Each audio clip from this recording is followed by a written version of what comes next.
Marchant sur les traces du vieux rat, je scrute la pénombre de la cave qui nous entoure. Il s'arrête et commence sa longue toilette. Je m'installe contre le mur, assis sur mes pattes de derrière, et j'entreprends à mon tour de nettoyer ma fourrure. Le vieux rat est passé maître dans l'art d'attraper les puces. J'entends ses dents claquer à plusieurs reprises. Il les traque sans merci. Usant de ses griffes, il les chasse d'abord de son dos, de sa tête et de son cou vers des endroits plus accessibles, où il les écrase l'une après l'autre entre ses dents.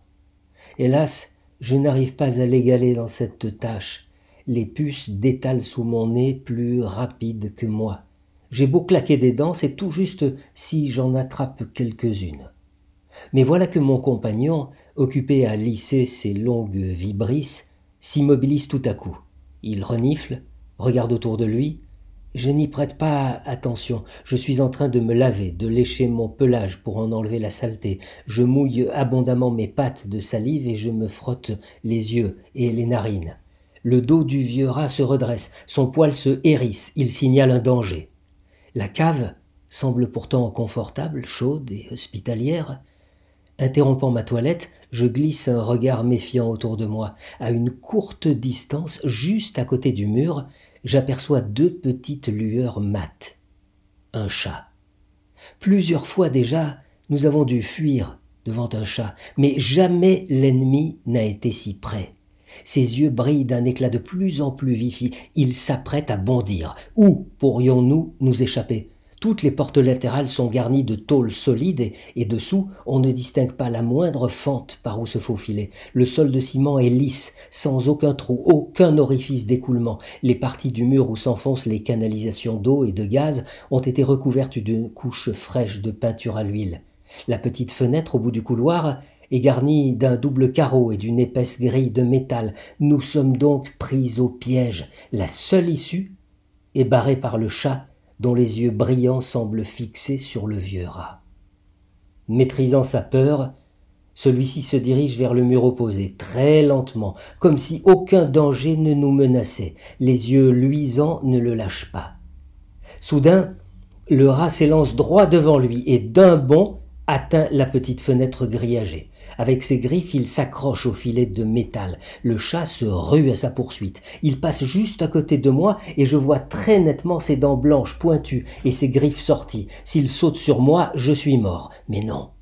Le vieux rat paraît susciter en lui une haine exceptionnelle. Je détale.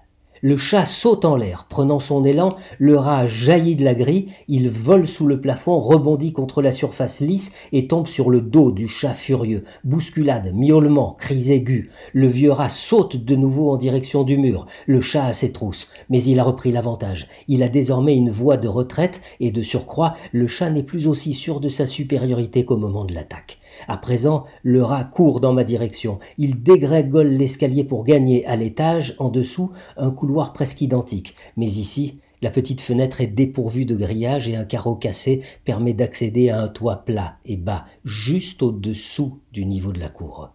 Le vieux rat court derrière moi, poursuivi par le chat. Je me laisse glisser le long d'un mur couvert de vignes vierges et me précipite dans un trou de rat. Je suis sauvé. Sur le toit, le vieux rat s'est arrêté. Il se retourne et montre ses dents puissantes. Le chat s'immobilise, crache et miaule furieusement. Les oreilles du vieux rat sont toutes ensanglantées. Manifestement, les griffes ont atteint leur cible. Le chat, lui, a les narines déchirées et un œil qui cligne. Les adversaires sont maintenant face à face. Ils se menacent mais redoutent l'affrontement final.